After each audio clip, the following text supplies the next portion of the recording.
Most firms survive, the best ones scale. Welcome to the Managing Partners Podcast, where law firm leaders learn to think bigger. I'm Kevin Daisey. Let's jump in. What's up, everyone? Welcome to the Managing Partners Podcast. I have a maybe a familiar face here today. Got Tyson on the show. We're going to be talking about really a shift from being a practicing managing attorney to a CEO mindset. And I'm excited to kind of dive into that. And Tyson's here to share. And Tyson has his own firm. He also has Max Law, Maxim Lawyer, if you're familiar. And he's got some exciting stuff to share. So Tyson, man, welcome to the show. Thanks for having me, Kevin. It's kind of fun. You and I were just kind of shooting the shit a little bit beforehand, and I was like, we're wasting some good content here. I know that maybe you think that people may not have benefited from where you grew up, but I thought it was. You told me how to pronounce it, Chincoteague or something like that island. I think it's pretty cool. Chincoteague Island, yeah, Chincoteague Island. It's an Indian name, Chincoteague. It is an island off the east coast of Virginia, and cool place to grow up. I mean, a couple thousand people, surrounded by water, kind of like a Waterman kind of town. Not as glamorous as you would think, like the Hamptons or something like that, but a cool place to grow up. And rental property there now, and my whole family lives there, so it's a cool place to take the kids, do some fun stuff. So, I mean, rental property to me seems like it would be really, really valuable on an island like that, but maybe not. But it seems like that would be like really valuable land. So hopefully that's a really good thing for you. Yeah, me and my wife, it's a side business for us, and she's always been an employee and just worked her kind of in that kind of role. And I've always been an entrepreneur and creating businesses, and real estate was something I'm passionate about and wanted to get into. And me and her have always done good at it. Buying rental properties made sense. Something I like to do, look at real estate all the time. So yeah, bought a house there 2019 for like $100,000. It's now worth close to $500,000 in just a few years. Nice. COVID, thanks a lot. Yeah. How many businesses do you own at this point? I mean, holy crap. You have so many businesses. 4, technically, I guess. So yeah. And we're not here to talk about me, but I know, but it's all interesting stuff. So I've got all my list of things about you I've got. So I think it's cool. How this started is because I was asking him what city he was in, and he's in Missouri. And I said, yeah, like Kansas City, Missouri. And then it was like, well, it's not in Kansas. And then I said, well, I'm from Virginia Beach, which people ask me what state that's in. So I was like, Virginia, duh. So that's how the conversation started. So that's right. I went on a rant about people thinking that Kansas City's in Kansas. So led from there. I was blaming Kansas City, Missouri for the confusion with Virginia Beach, Virginia, because I don't think people trust the state name and the city name because of that. We'll take the blame. That's fine. I'm okay with that. Well, Tyson, man, tell me, a little bit about yourself, your firm, and then Maxim Lawyer.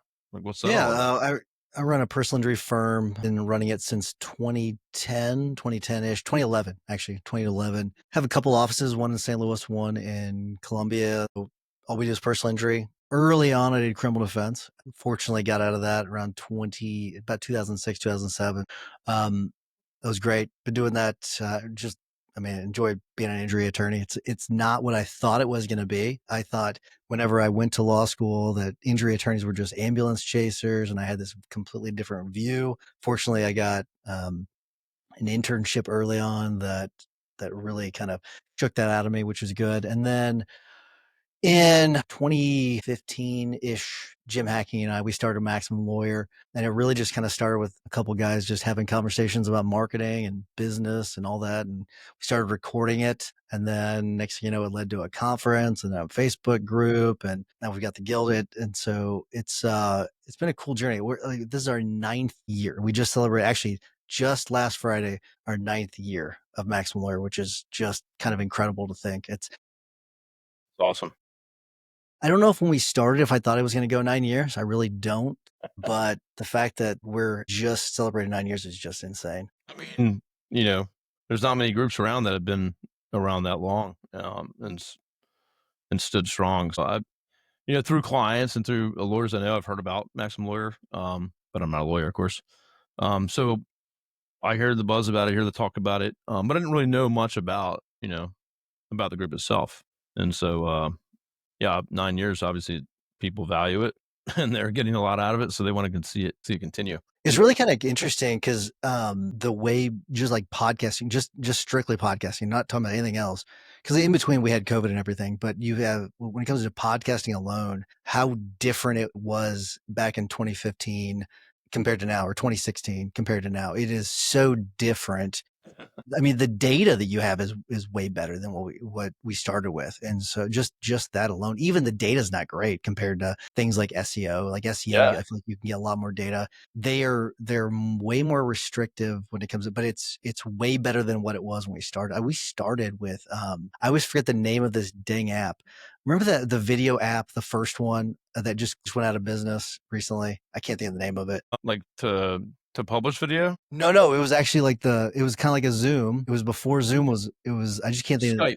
Skype. Yeah. So we started, we had bought this, there was an app that went with Skype that we used to record. So we started with that and it was garbage. It was just absolute garbage. And then at some point we went to, we were recording on a conference line when the audio was not fantastic, but the microphones were not as good. The microphones are, they were decent, but the microphones, I mean, we have now are way better microphones. It's just night and day, but This thing's awesome.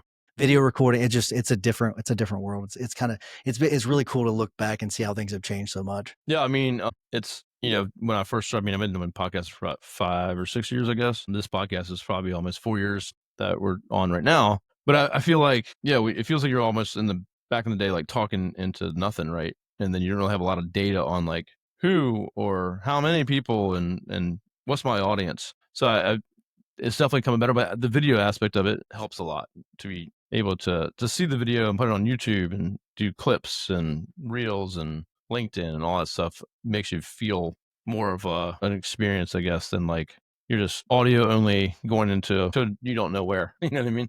I'm very curious what your habits are because I am someone that I like to listen to podcasts on YouTube. And so, because I've got YouTube Premium, and the reason why I like that is I like to be able to, if they're mentioning something that I want to look at, I want to actually pull it up and look at it. So, are you that kind? Or are you more of like listening on Spotify or Apple Podcasts or something like that? Because I think there's a definite split on what people do. I have YouTube Premium, so if I'm going to listen to a podcast, I'm using that just because I use it for music. And then for me, if I'm driving the office, I'll pop in maybe a podcast and listen to it on the way. I tend to just go to music because I'm like, okay, I got 30 minutes to not think about work or learning something for a second. But if I really want to learn something or like take it in, I want to watch a video where they're explaining or they're showing things, whatever, with financial or stocks or crypto or whatever. To me, I like watching the video if I can. Absolutely. I'm the same way, but there's definitely a split. I think a lot of people, I still think the majority of people, they listen, they don't watch, but having YouTube Premium, I always recommend people to get YouTube Premium because to me, it's such a good deal. It's not that expensive. I give my wife crap all the time because she's got Sirius XM in her new car and like, it's always going in and out and there's like little commercials in between. I'm like, what are you doing? I'm like, no. Yeah, YouTube Premium. And if you go out of Signal, it goes to my downloads automatically, and then it pulls from my download library, which is huge. And then you can pick any song you want anytime you want versus satellite, where it's like, you don't know what's coming up next. So I was like, I don't know how they're still in business, but I don't either. Doesn't make sense. And then you can watch a video or listen to it, and there's a video version of it. It'll flip right to the video version of the artist, or in this case, podcast version too. So yeah, YouTube's great. And then YouTube is, one of the biggest search engines in the world. So your content, if you're publishing there, is searchable, and you're going to get a lot more out of it. So, well, can I ask you an SEO question about YouTube? Yeah, of course. Well, I'm curious, like how important is YouTube and having the YouTube link to, let's say, your website or whatever? How important is it when it comes to the overall algorithm? Is it, or should they be looked at completely separately? No, they're definitely tied together. When you want to think about stuff, change the mindset. We're gonna be talking about CEO mindset, right? Think about search. Change your mindset. Search engine optimization. Like I'm kind of throwing that out the window at this point because it's really search everywhere. You got meta search, YouTube search, ChatGPT, Perplexity, all these other platforms. And so we always think about Google as being like the search engine, and really it's like, how are you being found everywhere? And they all tie it together to some degree on how you're affected by that, like what affects it. So where Google owns Google and YouTube, obviously YouTube is very closely tied to that. If you look at search results right now on Google, you'll have videos, you'll have your paid results, organic results, videos, people always ask, Reddit, LinkedIn, all this other stuff. So they're constantly changing how that's laid out, and they're pulling from other resources. And so what that means is if it's pulling videos in there, it feels it's important. If it pulls Reddit posts in there, it feels people's opinion on trusted resources is important. So you got to look at, from a law firm perspective, where am I putting my content out and what's my distribution look like and what's the strategy? YouTube is by itself a searchable platform that law firms can harness for localized search, which can lead to tons of cases, clicks to your website, all that stuff. I would say don't worry about as much as linking to your website and trying to make that cross. Like, embed the videos on your website, use it there, but think about people can find you right on YouTube instead of like having to go to YouTube and then click into your website. Like, you can convert them right there on the YouTube video page with a number, with a track call rail number, call the office. If you got questions about XYZ, we can help you out. So just try to convert them right there. Google's going to give you reward for having the video content and then embed it on your website. And there's multiple ways they can find you. So, but I would just say change your mindset completely, because people are going on ChatGPT. What's the best personal injury firm? Columbia, Missouri. And it's gonna look at all kinds of other resources outside of Google's algorithm to draw its conclusion. You need to start thinking about that. It's funny you say that, because what we'll do is we'll test out things like that, because we're trying to make sure that we're providing content that's fed into the LLMs. I can't search in my own account because it knows so much about me that It'll just pull you up. well, the last time I did it, it said, and I was doing it via voice, and it said, well, I might be a little bit biased, and so it even said that to me. So I am very curious what it would say if we did that, because we've been trying to target that. That's because it is important. I think your thought about search everywhere is so important, because it is one of those things where that's something that's changed over the last 15 years. Is just where is search? It used to, if you really think all the way back to like the 90s, like the 3 channels, and then it went to cable, and now where we are today is where there's just so many different channels. It's crazy. Yeah, and we do SEO, and that's a big part of what we do. Again, that the E, we're changing the E. And so it's really, if we talk to like a law firm, it's like, where are they and where are they trying to go? And then what's the landscape look like from competition level? And then a newer firm may, in cases, outperform in areas some of these firms that have been around, because if they've built all this content out that's really SEO'd content and this old school tactics, they're getting beat up and hit hard, and they have to fix and change all that years of buildup, which is going to take a lot of time to do, or it's going to have a bad impact if they just delete it. So there's opportunities to come in and say, okay, with a clean strategy built right, we can potentially outperform some of the people that have deeper pockets. And then there's, with ChatGPT or other kinds of search, maybe you can't compete on Google, and you want to look at these other channels that you maybe can compete on. So it comes down to a lot of things. For one, law firms have to do a lot, and it comes down to brand. If you have no brand, you're not recognized, all these things become harder. If you don't have hundreds of reviews and good star ratings, it's harder. If you're not on traditional listings, ChatGPT can't look at Google reviews because there's no API integration, because Google won't allow it. So it's using BBB and like Avo and these things that we used to talk trash about. Those are now being cited in reasons why you would call XYZ firm. So, you got to take a step back and say, what should I be doing? And how does my strategy change? Because it's changing pretty rapidly. Yeah, it kind of annoys me that these ones that we did used to make fun of are now becoming more important. Just drives me nuts. Well, again, ChatGPT can't, if Google's like, nope, you can't access our reviews, and then they're going to go find other ways to get it done. So it's interesting to see where that's going now. Gemini's out, and that has tons of capability as well. But ChatGPT is still like widely the most used, and it was adopted first. So I think it's gonna be hard to kind of put them out of their place. But so just think about, again, search everywhere, and social media is important. Brand's important. If your firm's not putting stuff out to the world consistently, telling the story about who you are and why you're good at what you're good at, then these programs have nothing to. They're not going to show you because they don't have anything to go on. So YouTube is important, LinkedIn, Reddit, Quora, Instagram is now indexable. So a lot of these programs are switching to being indexable content versus like Facebook, where if you're not my friend, you can't see my content. Right. So yeah, I just think, look at the whole strategy and areas that you're falling short or you're not contributing to. And then just look at like a Google search page and like do like an informational query. It's just all kinds of different results that are coming. And there's pulling from all these other sources. Yeah, just writing a blog and doing content every month, that's not SEO. Not anymore. Used to be at one point. Used to be at one point. It's still important. There's still places for it. I think it's, you don't want to cut that stuff, but it's so much less important. AI is answering the question. So if you want to write a blog about, the statute of limitations in Missouri, or what's the car seat or seatbelt laws in Missouri, AI answers that instantaneously at the top of Google or ChatGPT, and it doesn't need your law firm to tell them the answer for that. So Yeah, that is what's interesting to me is that you rarely will need to go to Google anymore. It's gonna change the way people find lawyers. It's already happening.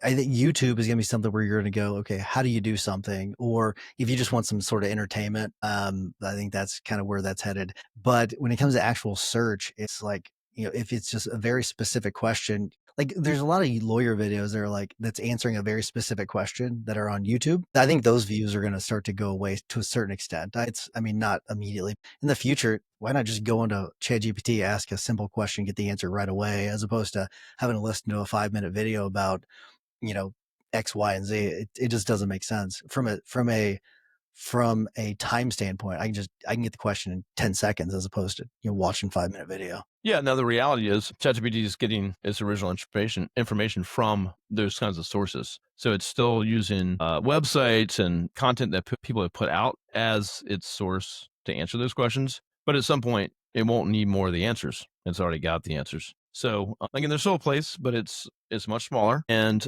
if you're listening and you're do SEO, and I'm sure you spend a lot of money in it, the strategy should be focused on high intent, not questions and top funnel stuff.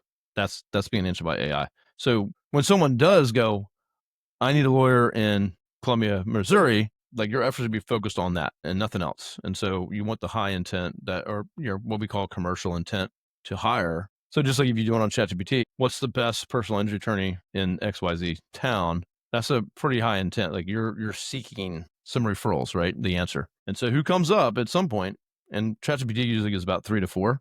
Like there's the only ones that they're going to reach out to, because why would they go through the effort to say, That's well, it. give me 6 more? No, they're not going to do that. No, not at So, all. and just like Google with a 3-pack for maps, they give you 3 and then you can click more. No one's clicking more. So it's going to be a fight, it's going to be interesting, but who's pivoting? I see tactics out there that are 5, 6 years old by my competitors. That is just sickening. And some of these firms are going to start to feel a lot of pain at some point. Don't you? At some point, we'll get to our topic, but I think this is a fun conversation. But don't you think this is a prime opportunity for the right firm to topple the big firms? So Morgan and Morgan, they're the big 800-pound gorilla, right? I feel like this is the right time for some upstart, young upstart to come in because the tools are there to just dominate. Because what you were talking about too, with you got like Morgan and Morgan is got, or in St. Louis, we got Brown and Crouppen. They've got a bunch of that old content on their site, right? That's not necessarily targeted for the LLMs. You have these maybe some of these new firms that they can create their websites and they can pick off a bunch of those leads.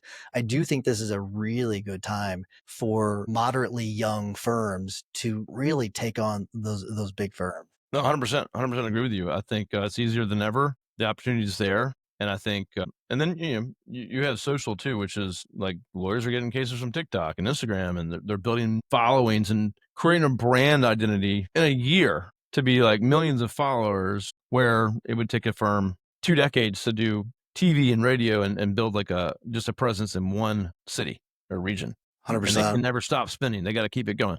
So there should be no complaints for anyone out there. It's like their tools are there, the opportunities are there. Google's losing some market share. These other tools have come about. You can streamline, automate, and double down on everything. So I think it's just, who takes advantage of it? Omnipresence, right, is very possible in what we're in. And YouTube is still massive. There's a lawyer that I had on here a few months back, but he was making like $2 million a year from YouTube views and getting 50% of his cases from his videos, which are criminal defense videos, talking about what if you got, a gun charge? What do you do in Texas? And they're location based. So they're very localized. And so people find it, they call the number and they sign up from the video. But to your point earlier, like, are those informational videos going to remain popular, or is that going to be answered by ChatGPT in 2 seconds? Well, if it's who I'm thinking of that you had on, then probably yes for that individual, because his videos are really, really entertaining. It's funny because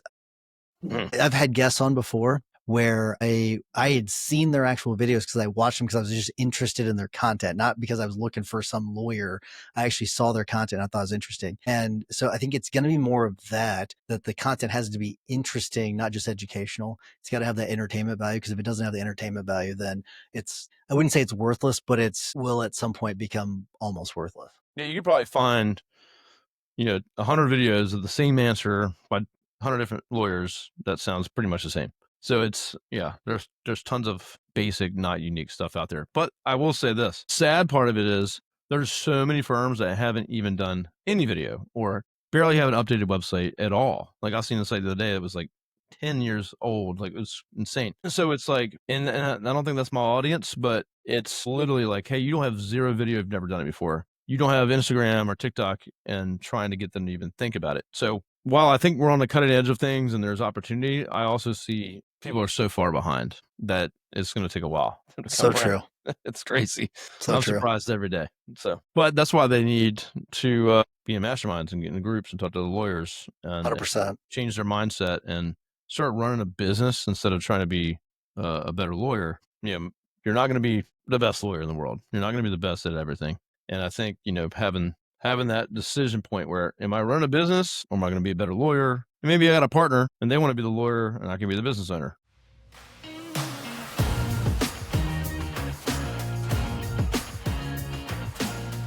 Thank you for tuning into the show today. I have taken things to the next level and I've started the Managing Partners Mastermind. We're a peer group of owners looking for connection, clarity, and growth strategies. So if you're looking to grow your law firm and not do it alone, please consider joining the group. Spots are limited, so I ask for anyone to reach out to me directly through LinkedIn, and we can set up a one-on-one call to make sure it's a fit.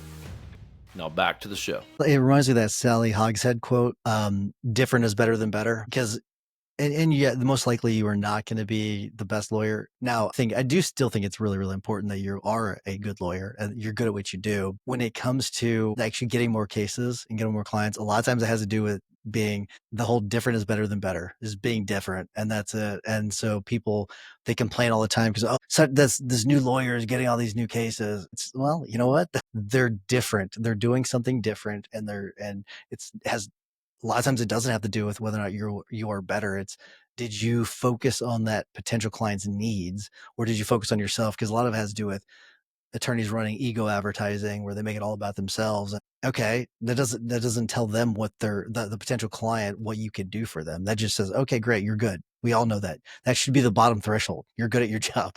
Now, how are you different, and how are you able to attract that client and explain to them how you are going to benefit them? And that's the part where I think a lot of lawyers, they miss out on. Yeah, if I had a nickel for hearing, because I have a lot of firms that reach out and they want to figure out what we do, if we can help them. And I'm saying, there's a lot we can't, or we don't help. But yeah, I don't know how many times, the solo lawyer in a town, not a big market, right? Just in a town where I know everyone, I got the experience. This other firm, they just popped up and they shouldn't be getting these cases. They shouldn't be getting this and that. I'm the best at DUI cases. I can settle them every single time. And they're just telling you this. And you're like, yeah, okay, whatever. They're getting the clients because those clients are finding them, and they're conveying why they're different, and they're speaking to that client. It's the client's needs, right? And you have done nothing to market yourself or stand out. So while you might be the best in the world, no one knows about you. So it doesn't matter. And then it comes down to all the stuff you're just saying. It's the whole thing. It's not a piece here and there. It's everything. Your people are your marketing. Your culture is your marketing. Your processes is your marketing. How you do business, how good a lawyer you are, all that stuff is your marketing. And so when someone calls your firm, interacts with your firm, signs up for your firm, all the way through to giving you a referral or leaving a review, you have to map all that out, and you have to get it, improve it over time. But just being a good lawyer is not good enough. Could have said it better myself. Yeah, to me, that's like the bottom threshold. Okay, you're a good lawyer. I do think people, when they're looking for a lawyer, whatever it is, let's say it's personal injury, they are going to automatically assume that you know what you're doing. That's the bottom. So that's the bottom threshold. And hopefully you are really good at your job. And that's something that I think we need to probably stress a little bit more as a profession is, yeah, you need to be great at your job. But again, from a marketing standpoint, that's the bottom threshold. You got to know you got to know what you're doing, but you have to be able to communicate that to these people so that they know why you're the better lawyer and why they should hire you over someone else. You've got to be able to convey that to them in the right way. 100%. And I think you could be the best lawyer. He's the best PI attorney in the state of Missouri. Absolutely.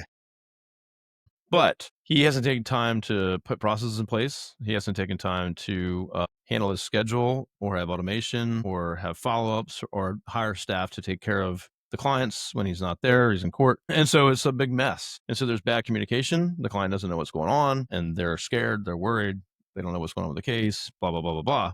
But he's the best lawyer, right?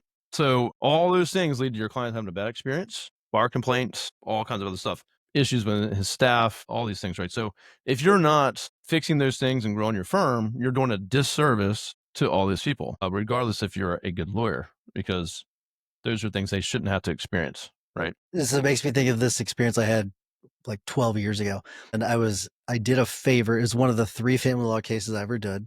And I did a favor for a friend of mine. I remember when we left, the truth of the matter is I probably got completely hosed on the deal. Probably got completely hosed. My client probably got completely hosed because I know injury. I don't know family law. I remember leaving and their client was screaming at them as we left outside the courtroom. And my client was like hugging me and gave me a 5-star Google review. And it was one of those things where it has to do with like all the other stuff. A lot of it has to do with all the other stuff, right? And not necessarily what you did in the courtroom. A lot of it has to do with how did your people interact with them? Like you were saying, how did you make them feel? Right? You talk like the whole no like trust factor. And when like really how were they left feeling? And if they left feeling sour and upset and mad, well, then you're most likely going to get a 1-star Google review. But it is interesting how it's not always whether or not you did a good job. Sometimes it doesn't have to do with that, but it still doesn't change the fact that you should at least know what you're doing. Yeah, it's like you could go to a restaurant, right? And the food's not good, but the server was over the top amazing, super nice, catered to you, tried to make it right, apologize for it, but did whatever they could. Are you going to not give them a tip? You might be upset with maybe the back of the house or the restaurant, the chef, but if the waitress blew you away the whole time with the experience, you probably more or less feel bad for her, and she did everything that she possibly could. So you're going to leave a good tip anyway. And so that's kind of a way to think about it. Like the food wasn't great, but the experience and the service was top notch, right? And so just that's the way one way to think about it, I guess. But a lawyer that's actually next door to us, I won't say his name, but he had an assistant. I think he's been 25 years, had an assistant for 15. She left. So now it's him, no assistant. And she knew everything. And I walked over to see him one night. He's like scrambling late night. He's still there. He's like, I can't find anyone to do this work. And no one wants to do the work. And no one wants to have a job. And it's like, the knowledge that she had and took with her, he's had to hire 3 or 4 people probably. And he's, he's an older guy. He's been doing it for a long time. Didn't get processes in place, relied on one person and expected them to never leave. And they probably had no real growth in their career because he wasn't growing. So he did her a disservice, and now he's left right back where he was when he started. For those of you listening, I'm just shaking my head because that is what a scary situation to be in. Like just going from like the person that has all that knowledge just gone, and it's gone forever. You're never going to get it back unless you can talk her into documenting those processes, which she's probably not going to do. I mean, that's terrifying to me. Yeah, unfortunately right now, I hear that story sometimes, of course. And I have a lot of people that reached out that want us to help them with marketing, and they're in that kind of spot. I'm down to one person, how to lay people off. Can you help me, get car accident cases in XYZ market? It's like, how much your budget? Well, I used to have a big budget, but not anymore. It's like they're stuck. They're screwed. There's nothing they can do because it is very competitive, obviously, in car accidents. And they always don't understand because they used to rank and they used to get all these leads and they used to this and they used to that. And they rested on their laurels at some point. And now I have a lot of older attorney folks that I know They basically have to hang it up, retire early, and hopefully they have some money set aside. But this is every week I'm talking to these folks about this stuff. Yeah, that is interesting to me. I don't know if I'd call it a trend, but there is a select few that they've had success and then they just kind of get comfortable and they don't do anything to change at all. And then next thing you know, it's like when they start to see their revenue slide, but it's almost like that's too late because the slide happens pretty quickly, and to correct it can take a lot of work depending on what they have and haven't done. But it it's got to be a terrifying, because it's like the top of the roller coaster, only it's not a roller coaster. It's not entertaining. It's worse, it's bad. And so you're going downhill pretty quickly, and so your revenues are going down. Maybe you have to lay off staff. I think it gets real bad whenever at home you're having to pay yourself less money, even though you've got a lot of, maybe your kids are going to college. So it's just one of those things where I've seen it quite a bit, and it's got to be a scary time, really scary. It's terrible. And I want to help as many people as I can with that situation. And it sometimes the math doesn't make sense. But so you try to guide them, tell them what they need to do, what they can do. And a lot's going to be on them to like hustle, automate, put in time, whether they're making videos or content, or whatever they're going to do, but they can't hire an agency or someone like us to do it at the scale they would need to. They're going to Well, have to the problem you mentioned is a real do a problem better work. because they've got a high overhead, right? And so they don't have that extra money because the revenues are down. So they don't have the extra money to hire a company like you. They just don't. And so, and they probably haven't hustled in 10 years or more, like, the hustle like you did early in the career. And so you're in a real bad spot where now you've picked your hours have increased substantially. You feel like you're making less money. Okay, what do you do from this point? Because you're going to have to make some really, really tough decisions. And not everybody has the chutzpah to make some of those decisions. Yeah, and I think a lot of them they're grasping for like a magic bullet or something that's going to save the day or whatever. But I think back to mindset. A lot of it comes down to that, because a lot of these same folks will be like, that's kind of starts a lot of conversations. I got these bad reviews, but these people didn't know what they were talking about, or this new firm came around and they got all these reviews, and I don't believe any of them are real. And so I talk to firm owners all day that get it. They have acquisition processes for reviews, they have intake, they have sales, they have customer journey or client journey, and they measure all this stuff, right? Difference than the ones I'm talking about. But they like to blame, well, that lady that left me that 1 star, she didn't know what she's talking about, whatever. And I go, listen, it doesn't matter. Like, you got to get that up or you're never going to win. And so you can do something about it, or you can bitch about why you got it, like, but you can't change. It's public. You're going to be screwed by that. And they're like, well, I can never get a 5-star. My clients, I ask them, they don't do it. Yet these other firms have hundreds or thousands in a very short amount of times. You can't hide behind all that crap. You got to figure it out. There's ways to get this stuff done. And I tell some of these, like, hey, do people call and they're not the right fit? Yeah, all the time. I get the wrong leads. Did you help them out? Did you tell them what they could do, or that they don't have a case and they could try to do this instead? Yeah, all the time, all day. They can give you a review. They interact with your law firm. You gave them advice. You pointed them in a different direction. Ask them for a review. You have to find a way to build your reputation back up and get some edge, but you're going to have to put the work in. No one's going to do it for you. And so let's stay on the mindset part of it, right? So you've got a lot of attorneys. What they'll do is they've got their team, but they won't rely on their team. They've got to do everything themselves. They won't trust their team to make mistakes. If the team does make a mistake, they're on their back. They're down their throat about it. And when you do that, you do a lot of harm. So instead of you asking for those Google reviews, your team can do it. They can easily do it. You just got to let them do it. You got to actually let them go out, ask those questions, train them to ask those questions, and then let them do it, and really delegate a lot of those tasks as opposed to you doing them. Because every time you don't do it, you've lowered their confidence. They feel like they can't do it because only you can do it. Or if I completely understand whenever you want to get onto someone if they've made a mistake. I get it. But the reality is that you have to almost encourage mistakes so that they Mm-hmm. can build the confidence and knowing that that you trust that they can do it. Otherwise, if they're afraid to pull that trigger, they're always going to come back to you. They're always going to come back to you and ask you questions, and you're going to get stuck in this just whole loop where every time something comes up, they come back to you, right? And every time they come back to you, you have to answer a question. Now you've lowered their confidence because you never trusted in them, as opposed to you just saying, well, what do you want to do about it?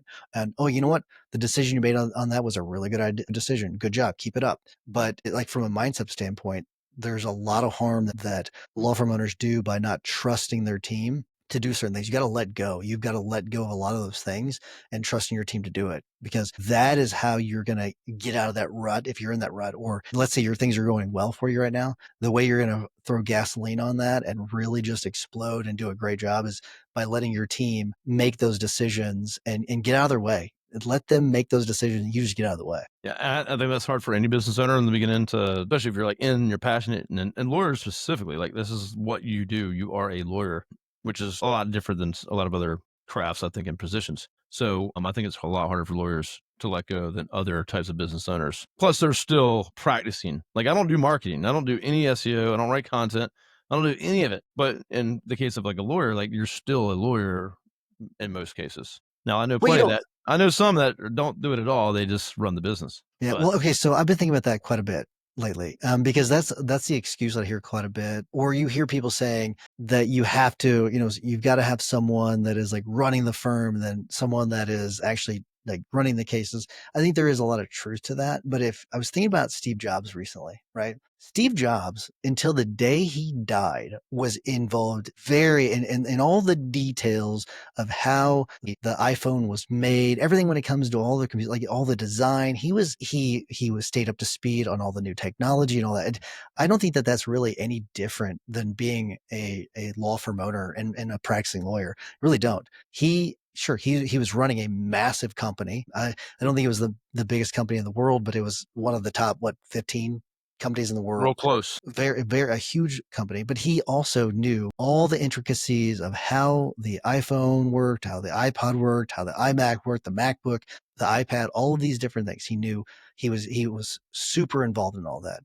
So the people that tell me that, give those excuses to me, I think just look at Steve Jobs. I think that is absolutely crazy. You can certainly do both. You can run a massive company and still get into all the details. The other thing too is like, I also, to run a really successful law firm, I also think you really need to know really well what it's like to be a good lawyer. So I'll use Morgan & Morgan again, because I do think they're a really good model. I bet John Morgan actually really does know a lot of the high end top techniques when it comes to personal injury. I bet he really does. But he also has some really good lawyers. He understands the business part of it, like the legal side of the business. I think he truly does probably really understand that side, because seen him speak a lot about just personal injury law in general. So I think you do have to be really successful. I do think a part of it, even if you are like the CEO type, the type that's running the firm, yeah, I think you still really do need to understand how the cases work. Because if you don't, you're gonna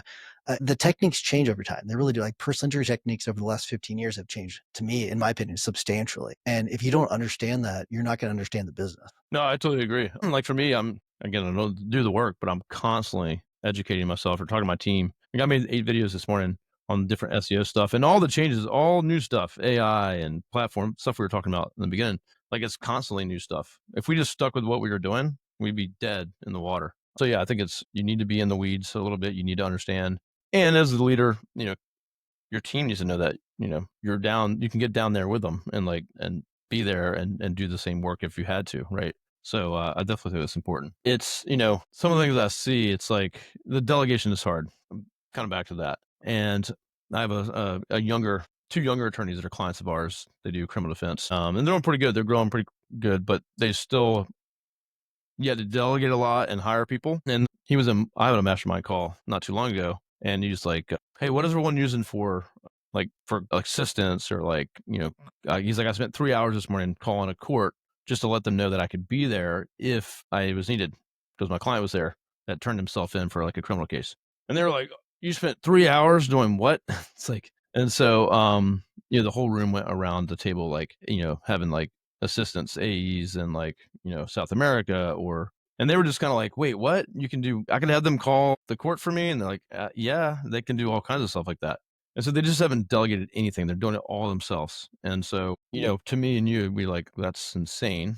But it's just, these are newer firms that are still kind of falling into this trap, if you will. So you think something that, has been taught enough, but that's what the podcast is all about. That's what your group's all about. It's just constant, like, who doesn't know all these things yet? We got to get the word out. Yeah, that is kind of how I feel sometimes. Like, man, I want to help you so badly. Like, but there's all these things you got to do, and it's that's part of it too. You got to figure out what your priorities are, and that I think that's something I've learned over the years is that, okay, there's always a lot to do. There's always gonna be a lot to do. Okay, what is the thing right now that's the most important? Where are the spots we're weak on right now? Okay, let's focus on that, and let's really over the next quarter. Let's work on that thing. Let's get that thing done, then move on to the next thing, and that's I think a really valuable lesson is just figuring out what the most important thing is right now for you to get done. Focus on that one thing, get it done, and then move on to the next thing. Instead of working on 20 different things at the same time, you won't get any of them done. Focus on that one thing, get it done, then move on to the next thing. Yeah, there's a book somewhere, but it's a book. I think it's called the Next Thing or something like that.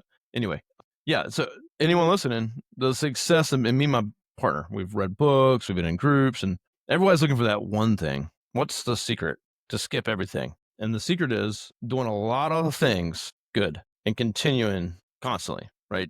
So it's a lot of things. You get like the book Traction, you follow that book or EOS.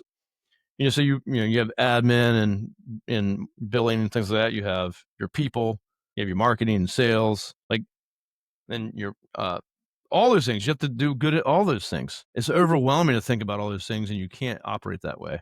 So you have to look what's in front of me. What's the most important thing to work on right now? Let's make that our quarterly goal. Let's address that thing. Then we can move on to the next thing. And so I think that's the biggest challenge is if you go tell someone all the things they got to do, they're going to go and do nothing because they're going to be completely overwhelmed. And so I think that's the power of like conferences, books, your group is if you can pick up one thing for a session or a conference and you come back and apply that and you're winning right there. Right. So yes. So something I always try to tell people whenever we're at one of our masterminds, like we just got done in New York City a couple weeks ago. And I always tell people, you're going to take a bunch of notes, right? But when you're done, pick one or two things that you want to accomplish, just circle them in your notebooks. Do just one or two, nothing more than that, and focus on those things before you do anything else. Because what a lot of people will do, they'll go to a conference or go to a mastermind, write down a billion different things and won't do anything with them. Instead, just pick one or two things, focus on those, get those things done, and you'll be making a lot of progress. You'll be making a lot more progress than 90% of the people. Yeah. Also, if you come back from a conference, I've done this plenty of times, and you go, "Hey team, I'm back from a conference," and then you're like blowing everything up, and you're like, "We got to change all this stuff." They get frustrated, they get pissed, and they're like, "Oh crap, Kevin went to a conference. What's he going to come back with?" So think about that too, but give it to like your team, or it's just, hey, what out of this stuff should we focus on? We need to pick two. Get them involved, and they might go, wow, that would be amazing if we could do that. Okay, cool. Let's put that on the list, and then have someone that's responsible to maybe go through that list for the next priority things to do versus like sticking it in your drawer and then you forget all about it until you go to a conference next time. So, yep, exactly. Yeah. That's exactly right. But get your team involved. I think, they're usually more concerned when you go to a conference because they know the owner's going to come back or the leader with a whole bunch of stuff to implement, but they should be more excited to see what you came back with. The other thing I'll add too, just real quick, is if you don't delegate and you're just constantly coming back in and trying to do things yourself, or you're not going to have a team because they're going to leave. They're not going to stick around. People want a place that they want to be. They want someone that they want to follow and grow with. They want to know that they're going to have a career and an opportunity to grow in that career. So if you're not delegating, you're not growing, then what's in it for them? So well said. Well said. You're going to end up like the guy over there that lost his assistant after 15 years. What was her career path? Assistant for 25 years. He's lucky she stuck around that long, it sounds like. Yeah. Nice guy. Doesn't matter. You don't set them up for opportunity. For us here, we're always growing. And then one of our things is, to grow to $100 million, company so that we can provide unlimited opportunities. It's not a monetary goal as much as it is no one can grow and lead and build teams if we're just stagnant. So, if you're an intern today, you could be the CEO in 5 years. we got plenty of people here that have moved up in positions and built teams and huge opportunities. That's kind of the mindset we have for sure. It's always a good feeling. I always like whenever people are promoted. So it's such a cool feeling. I love it so much. It's just it's a really cool thing to see people be able to advance. It's awesome. And everyone has different wants and needs, and this could be money, security, right? It could be they just like to do what they do. They don't necessarily want to lead people. I've had that before where I'm like, I can't wait to promote you and we're going to build a team under you. And they're like, I don't want to do that. I just want to do my thing. Okay, cool. Well, let's make you the best at that thing possible.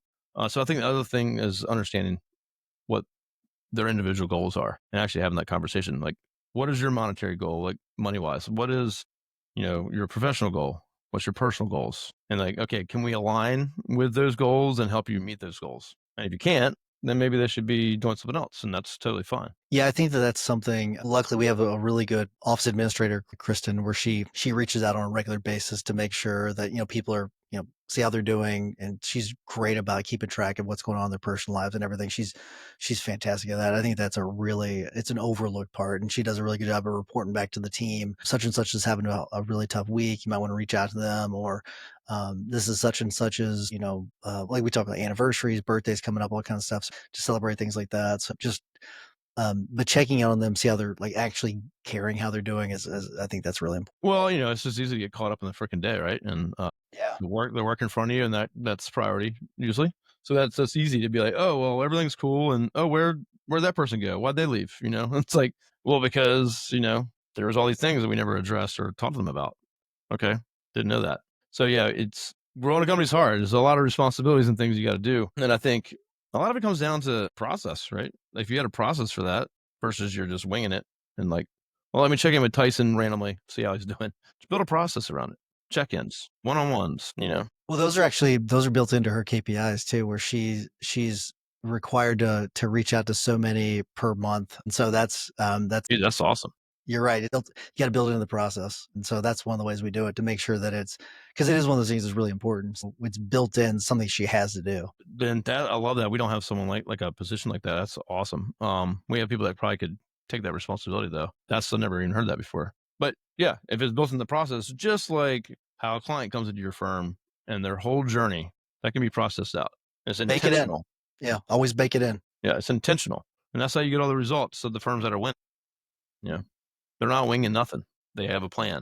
Nothing at all. And then you can tweak the plan and find out areas that it's not working. So. I do have to run in a minute or so. That's totally cool.